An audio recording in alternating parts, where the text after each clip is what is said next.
What up, family? Today, my gosh, I got a brother from another mother. Dude, a very, very special guest.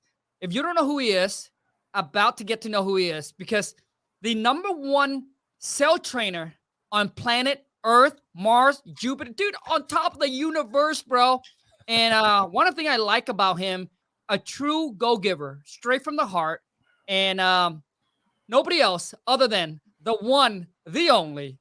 Help me welcome Steve Trang.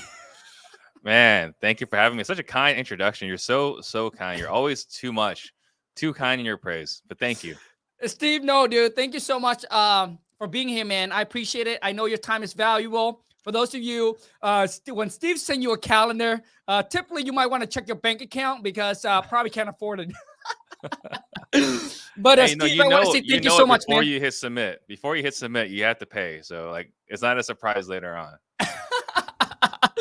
I love it. But once again, you guys, Steve Trang, and what I love and respect about Steve the most is not just an entrepreneur, a businessman, a father, a husband, definitely a great role model. I get to hang out with Steve personally and get to know him obviously on a different level. And my family was going through some tough time, and Steve was such a go-giver. And my mom will always remember what you have done for her during the tough time, Steve. Thank you so much. Oh, you're very welcome. I mean, we're family, right? So I mean, it's no big deal. Thank you, bro. So, Steve, for those that's been living under the rock and don't know who you are, man. Your story's amazing. So, a little bit about your stories and how you got into real estates and obviously now building multiple businesses. Yeah, I mean, I think for our audience that have the same pigmentation, right? The Asians, we all know like you basically have three options. You can do anything you want, right? As long as doctor, lawyer, or dentist, right? Like you could be anything you want as long as one of those three. And I got the good grades like we were supposed to. And I went to ASU, got an engineering degree, went to graduate school as a PhD student for a period of time, graduated my master's degree, worked at Intel, did all the things to make mom and dad proud. And then I told them, hey, I'm quitting my job to go do real estate. And it's Kiyosaki's fault, right? I mean, we all read the Purple Book. And once you learn that you can trade, instead of trading time for money, you can trade money for time. I don't know how you put that back, like the toothpaste, right? You can't put the toothpaste back in the tube. So I couldn't unsee it. So I had to go into real estate. Love it. Steve, talk about book. And obviously, I think 99.9% of investors have read Rich Dad and Poor Dad. I got to tell you, man, I didn't physically read it, but I listened to the audio book. It's amazing. Now, talking about audiobooks, just talk about books in general. Steve, I know you have your own book, man. Yeah. What is it called, dude? Active Listening 2.0. Active Listening 2.0. And what's that all about? It's about how to sell better by listening better, like actually trying to understand the other person. The better you understand what's keeping them up at night, what they're stressed about, what, their events, whether it's credit card swiping not working, car getting repossessed, whatever. But if you know what's keeping them up at night, what's stressing them out, and then on top of that, finding out from their words what the perfect outcome looks like. If you can do those things, you're going to win the sale, because why would they do business with anybody else? So active listening. Steve, does this work on Asian wife? It does when you don't screw it up. So I've learned, right, since I've been a sales trainer, I've learned that this works in the living room, right, with the homeowner. Also works as a client when you're going into a store. Works with your kids, works with your team, works with your spouse. However, the biggest problem we have is that we are emotional around our spouses. And because we're emotional, we can't disconnect mentally or emotionally. And because we can't disconnect, we screw it up. Got you. But you know what, Steve? I'm going to give it a shot. So where can I get the book, Steve? You just go to Amazon. Go to Amazon, do a search for Steve Trang, Active Listening. You can't miss it. It's the orange book, says Active Listening 2.0. You guys got it. Now listen, those of you who's watching this is not a plug-in for Steve Trang. I'm really genuine. Ask Steve that questions because I want to overcome Lon. She's a tough one. She's a tough one. All right. So Steve, so your real estate journey, man, when did you get into real estate? What did you start out doing? And then how did you merge into obviously building multiple businesses, man? Yeah. So I started in 2007, May of 2007. And I became a realtor first, which was not what I was supposed to do. But, I started on a realtor side and it sucked, right? I lost a lot of money. My first full year, 2008, my expenses exceeded my revenue by $50,000. So on my 1040 to the IRS, it was negative 50,000. My accountant was like, I'm sorry, but I still need to charge you, Wait, Steve, how can you lose money being a realtor? Because you have expenses just like wholesaling, right? You have overhead, you have marketing, you have employees. Okay.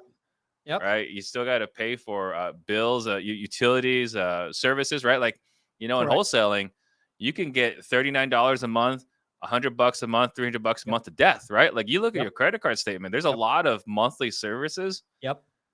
Same thing on the realtor side, right? You got to have a CRM. Yep. You got to have, I was advertising on realtor.com. I am not a conservative player. So, when I first started for advertising, I was spending $2,000 a month with realtor.com to be on the banner ads, You're I was spending $2,000 a month with CoStar. So I had access to the commercial MLS because you get in, like, for sure I'm going to win. I'm going to crush it. Right. But you don't. And so that's the reason why. So starting the realtor side, and it wasn't until I got into about 2010 that I actually got coaching. And I didn't need coaching, right? Like in my head, I knew everything. I'm super smart. I don't need coaching. I can learn this on my own, right?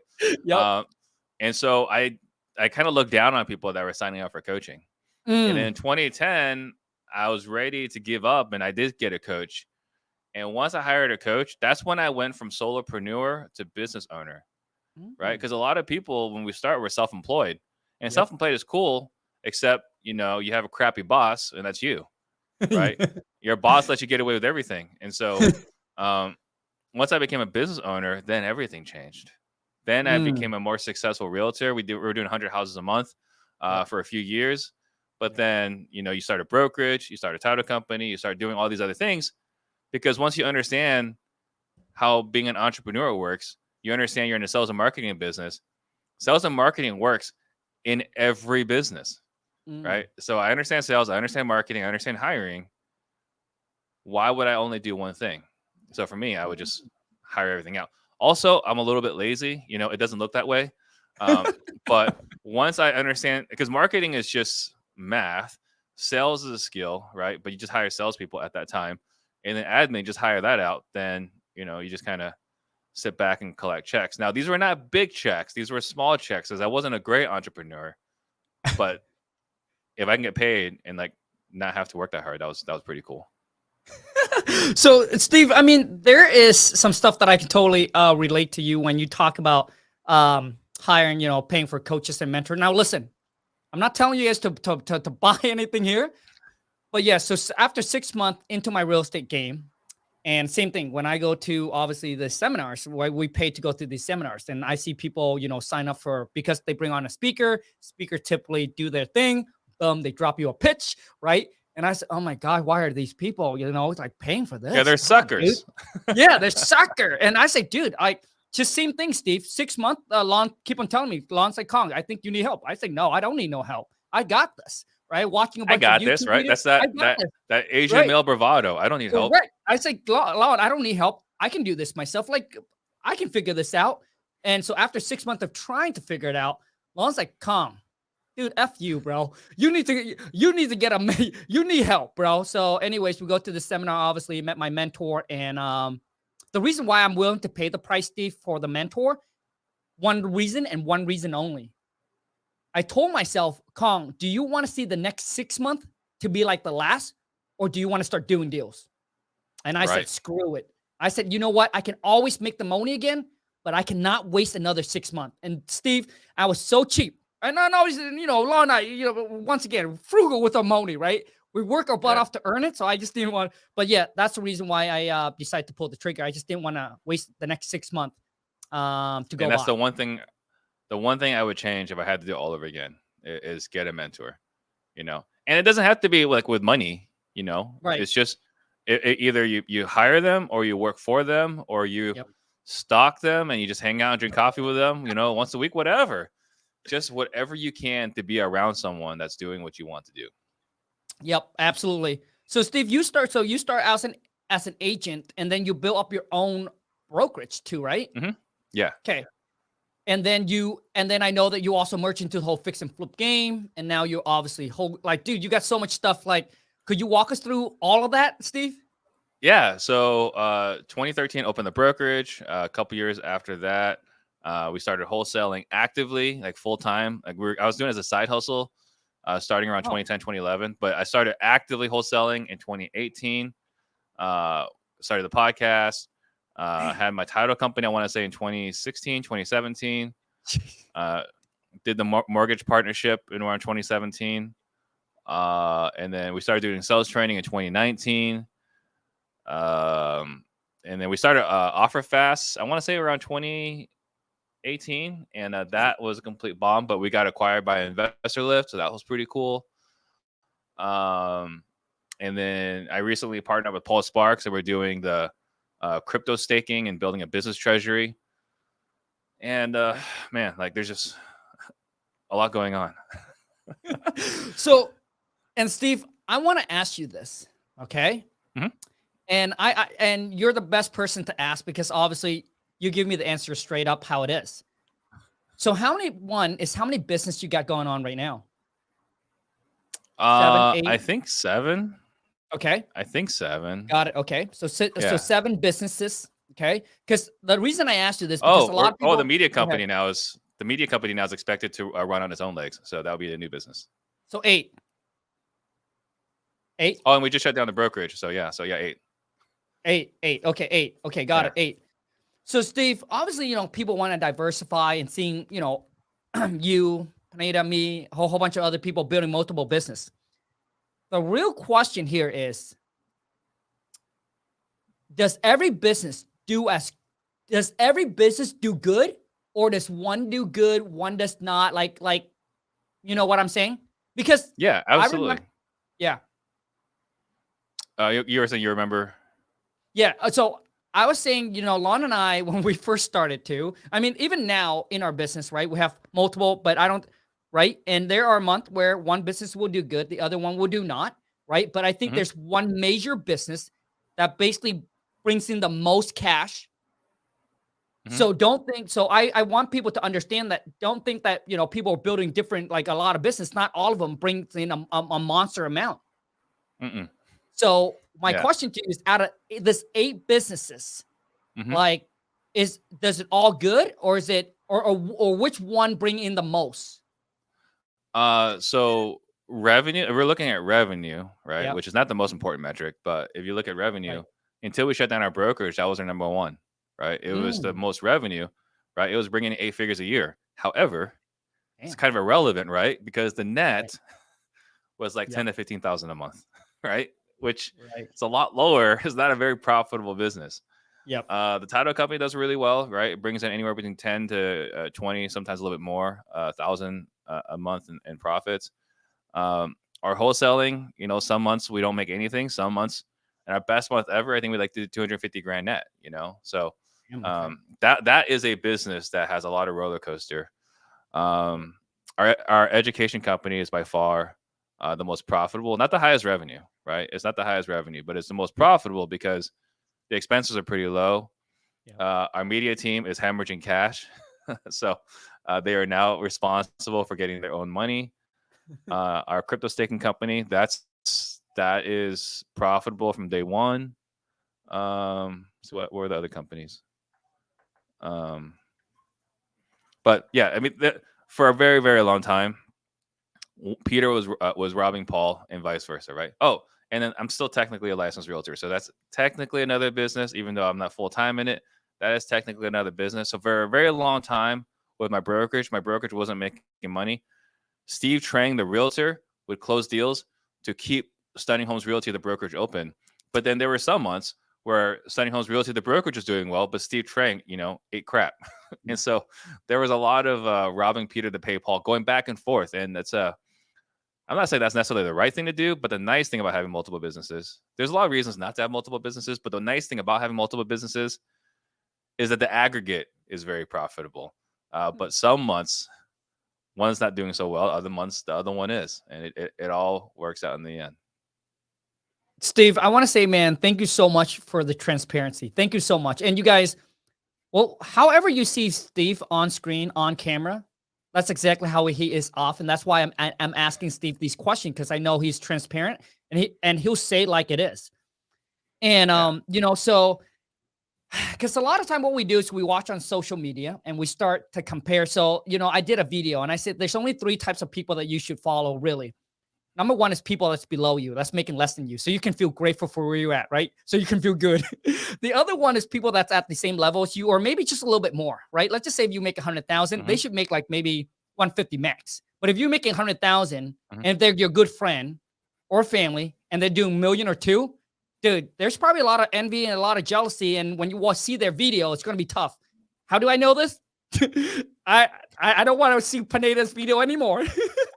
I don't want to, So the thing is, a lot of times when we start comparing, and listen, I think that as human, I think we all, compare ourselves to somebody.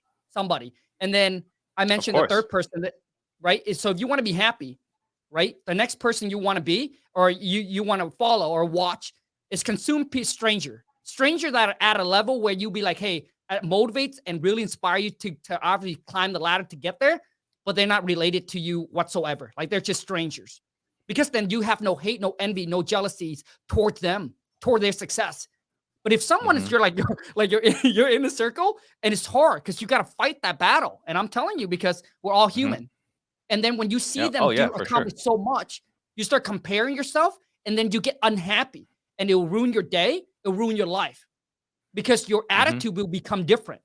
Right. Also, you're happy that day, and then boom, their video pops up, and boom, I just did I say 1,000,048 hours. Yeah. So, but listen, I think there's a lot of truth to that, but I think the other thing too is being comfortable with yourself. Because for me, like, I see our friends that are absolutely crushing it, and I look at it, and I look at that in awe, and I look at it as like, that's what's possible, right? Like, none of us really deserve anything, right? Like we should just be grateful to wake up, right, every day. And so when I see out there someone is doing better, like, that shows what's possible.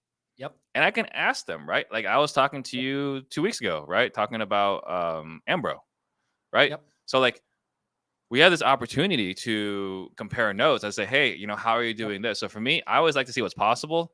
And the really cool thing is, if you're a good person, when you reach out to other people, they'll help you back. So yeah, it could lead to envy, it could lead to jealousy. But for me, I am inspired by being the dumbest person in the room. So I love it. So now the thing is, you guys got to understand, you have to be extremely disciplined, like very, very disciplined. When they're good friends, dude, you have to take control of your mindset, because if you don't, it will take you in a dark, dark hole, like dark, where it's hard for you to get out, because all you do is compare. And when you do that, it's just ruined. But I'm saying, Steve obviously took control of his own mind already. But I'm saying 99% of people are probably not. Right. So I'm telling you, there's a lot of it does require a lot of mindset, a lot of personal development. You're absolutely right. And that's why I love the content you put out there, right? Is getting people in the right mindset, getting them to think about the right things, not the wrong things. Thanks, Steve. I love it, man. Now, Steve, let's talk about, obviously the channel is a lot of people about, real estate and stuff like that, but I've created like so much real estate content already. And I was just talking to Max Maxwell, he wants to be like a household name. And I'm thinking, dude, and when he say that, bro, so, cause he said, okay, check this out. The Rock, we all know him from what, WWE. Right. And to make that transitions, now he's a household name. Oh yeah. And Max is trying to get to that level. And the person I can only think of right now that's already 10 or 20 step ahead, Pineda. Yeah, for sure. So, Steve, my question to you would be, for people that are starting out, like let's just say if you were to start all over, Steve, and I think everybody can get $1,000 or $5,000. Let's say I have between 1,000 to 5,000. Knowing what you know now, building multiple successful business, it doesn't even have to be real estate. What do you think the best route for someone should go or do? If it's not real estate, No, I this mean is like no, I mean like Steve. It could be real estate, right? But yeah. So this is gonna sound totally ridiculous, but I would say influencer. I mean, if you have the ability to influence, and think about it, right? Even before social media, like right now, influencer is kind of like is like guru, right? Like people kind of look down on it. Yep. But if you look at the people that have the most power in the world, are the people with the most influence. And so all that happened is once we went to social media, influence was the new power. So, Gary Vee says all the time, the most valuable currency is attention. And so I would say if I had to do it all over again, on top of what I was saying earlier about finding someone that I resonate with, I wish I turned on the camera earlier. I mean, we couldn't do it with the Moto Razor, right? But Nokia. Yeah, but Sean Terry, right? He started his podcast, like 2009, right? He's the godfather. He is, and he's not that old, right? No. But he paved the path for a lot of us, and he's living a really good life because he paved that path. So you look at Grant Cardone, allegedly he's worth $2 billion. I don't believe it. But why? Because he has influence, right? He's an influencer. Again, we look at influencer with such a negative connotation. And such a negative light, but it commands a disproportionate amount of credibility. It opens doors it shouldn't open. I mean, right now I'm talking to somebody who's trying to get me on Rich Dad Poor Dad podcast, right? Ooh. Why? Not because I'm more qualified. There's a lot of wholesalers doing a lot more deals than me. There's a lot of flippers far superior to me, and there's a lot of guys that have done a lot more real estate transactions than me. So why is that opportunity available? Because I have more attention. So yeah, if I had to do it all over again, I would have turned the camera on a little bit earlier. Dude, Steve, and this is the reason why I love Steve Trang, you guys. Nobody would tell you that. Because any real estate investors would not, or they will not tell you that. Because they will tell you, right, to go. Obviously, they want you to join. And I did a meetup with Todd, right, in Seattle. And people ask me too. And I agree with Steve Trang. So to me, obviously what I know best is wholesaling. But I would not, dude, if I were to go back knowing what I know today, I would not try to go from zero to like trying to build $100,000 a month wholesaling business. It takes too long, too much work, just too much. If I can just master the skill and know how to, now listen, it doesn't even have to be wholesale. It could be any business. So I got this guy, telling me, he's like, hey, Khang, I'm trading crypto and I'm making like $5,000 a month crypto net, like $5,000 a month flipping crypto. And he's like, Khang, now I want to, another business I want to go into and learn about wholesaling.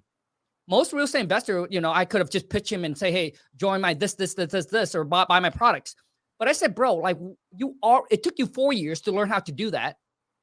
And you trying to now start a new business from zero, like knowing nothing? Dude, it's going to take you another year or 2 years just to learn how.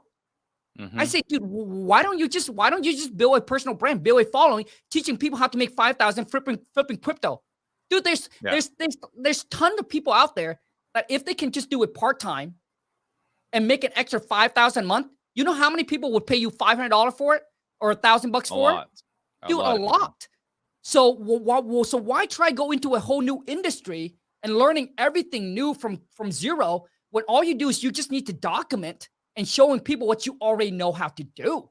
It's just much more easy. And then you can build out, coaching, courses, consultants. Like there's so many different stream of income. If you can just make 5,000 from each stream of income, dude, that could be an easy 50,000, 100,000 a month. It could very quickly. Very quickly. Yep. So Steve, man, what I like to know is, man, I love to see Grant on your show. Grant Cardone?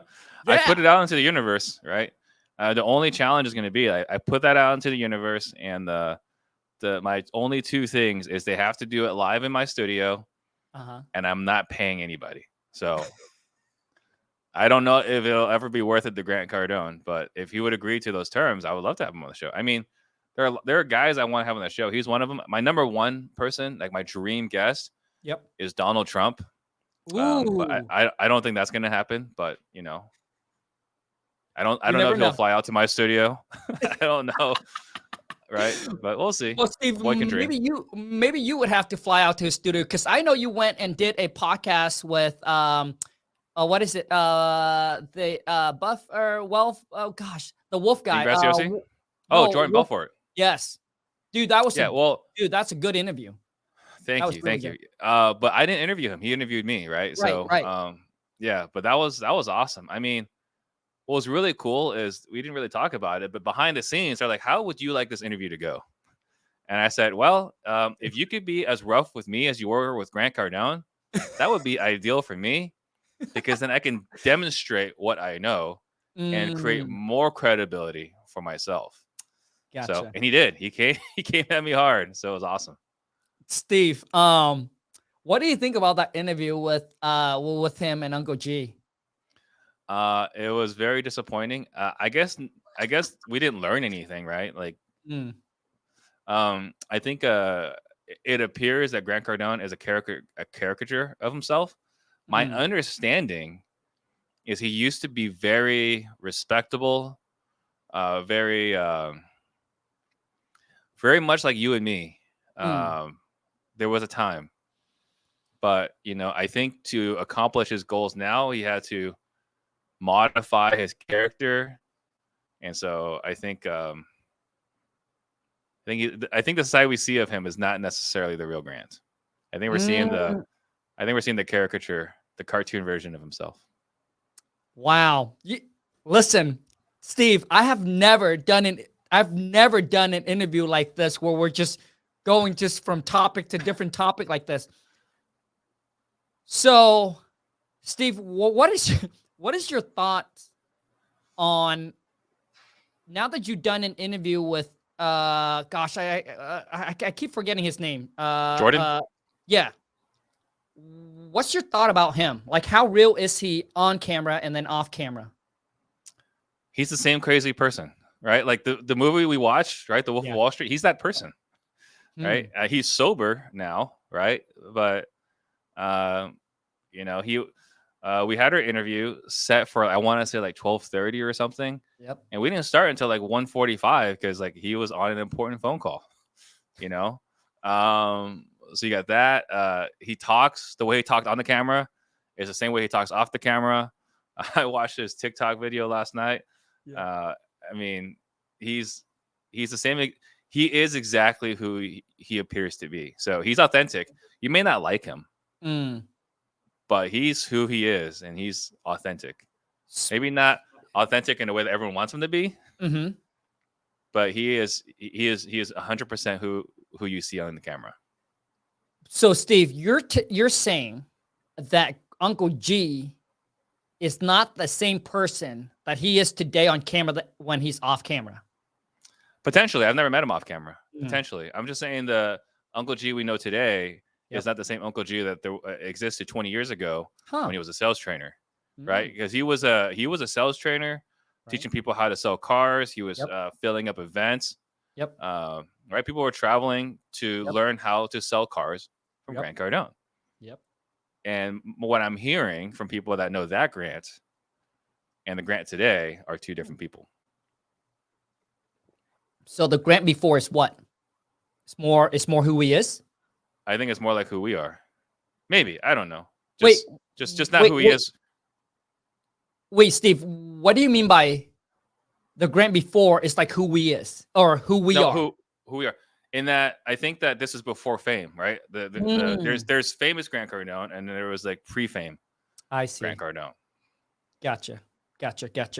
Okay. So anyway, Steve, man, I would love to ask Steve more stuff, but running out of time.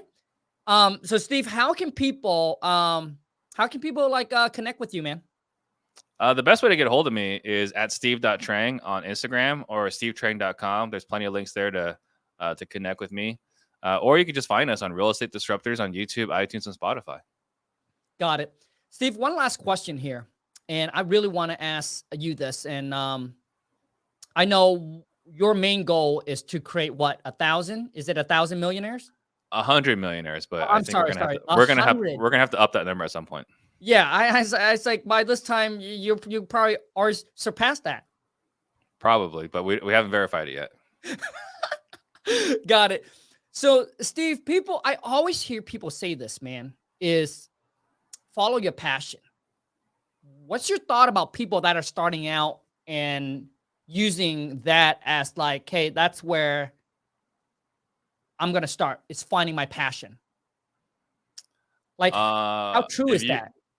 If you're going to follow your passion as the business, you're going to have a really hard time. I don't love real estate.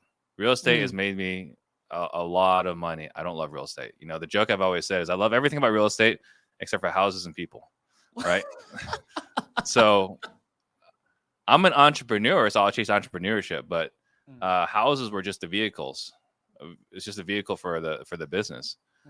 So I think if you're going to chase your passion, good luck. I hope it's a passion that, you know, you can make money in. Like my passion is teaching. So now I actually I get paid to teach now, right? I'm a sales trainer. So my passion is teaching. So I get to get paid to teach. But man, if I wanted to get like a school teacher, I couldn't do that. So, however, like we were talking about earlier, as far as influence, right? What we learned from Gary Vee is that if you're passionate about something and you'll document it, then maybe you can get paid for it, right?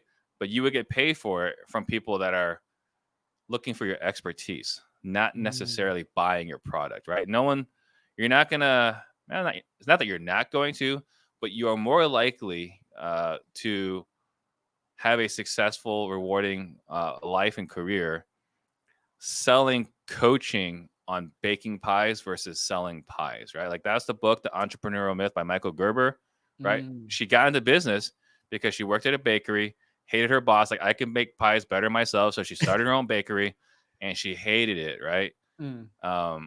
So if you're going to make money or you're trying to support your lifestyle based off chasing your passion, just recognize that, you know, maybe you can charge 1,000 people $19 a month on how to be a better baker, right? How to, I don't know, creatively decorate your sidewalks. I have no idea. Whatever you're passionate about, but you're more likely to reach an audience around the world paying you $10 a month, $90 a month, whatever, than you are, if you're passionate about it, selling that as a product. Love it, Steve. You know, I tell people on my thing, because I get people say, hey, Khang, how do you find your passion? Because I tell them, hey, now I really love creating content, and I can spend hours interviewing, talking to Steve's, right? Because same like Steve, I love teaching, I love creating content. And I tell people, listen, if your passion don't pay for your lifestyle, it's just a hobby. You need to go get a money making. You need to go get a money making machines, right? And to me, Steve, you know, growing up, I hear people saying passion, but dude, it was never like follow your passion, chasing your passion, dude. I was going for anything that can make morally, that can make me a whole lot of money without me working a whole lot. And I discovered real estate. Then I got into, you know, start out fixing flipper. I say, oh my gosh, I'm working too hard. Then I got into wholesaling. And then now obviously creating content and being able to teach. And I say, dude, the content's making even more money than my wholesaling and all the other stuff. And it's what I love to do. So finally, after so many years, you know, and so for me, it wasn't, you know, following the passions to make the money. It was like make the money and then take that money now that I got, right, to fund my passion. When I first started my YouTube channel, right, the first 6 months, the first year, there's no making money. There's always providing value and just giving it because the money's coming in from my wholesaling.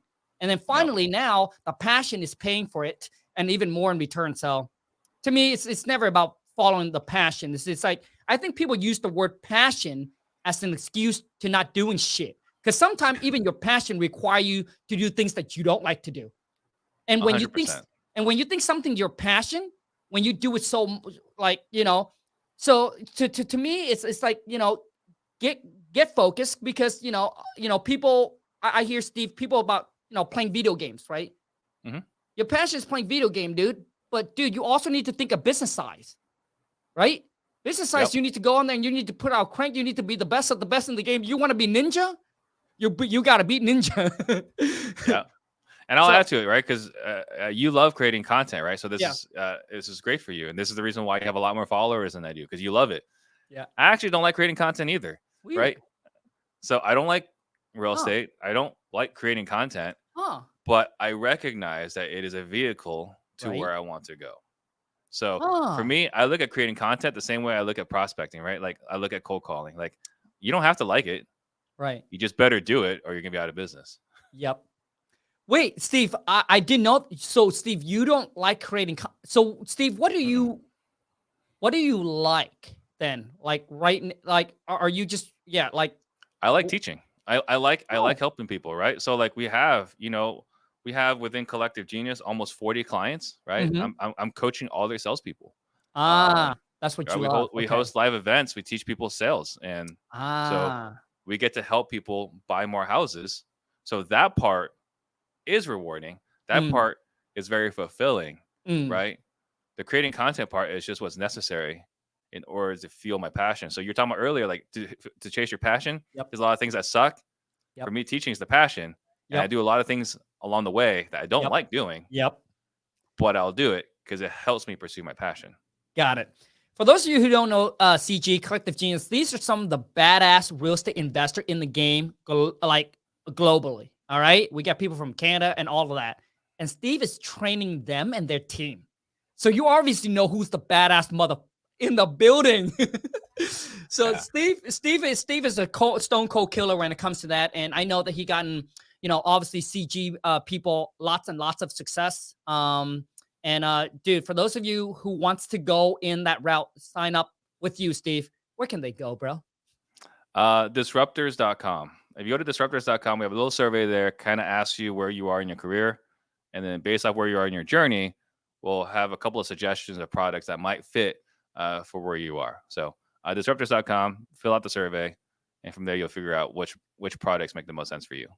Perfect. And all I got to say is you guys better get your credit card, your black card, your American X, your bankroll ready. But I'm telling you, it's a game changer. Steve, thank you so much for hopping on here, man. I appreciate you so much, man. And bro, I'm just so blessed, bro, to be in your circle and to call you as a friend, bro. Thank you. Oh, thank you. And am I going to see you next month down here? Yes, CG next month. Yeah, let's Collective create, Genius next month. Let's create some TikTok together. I'll wash my car because you'll get me in town. Steve, thank you so much, man. I appreciate it. And I had so much fun on this. Appreciate you, bro. All right. Thank you.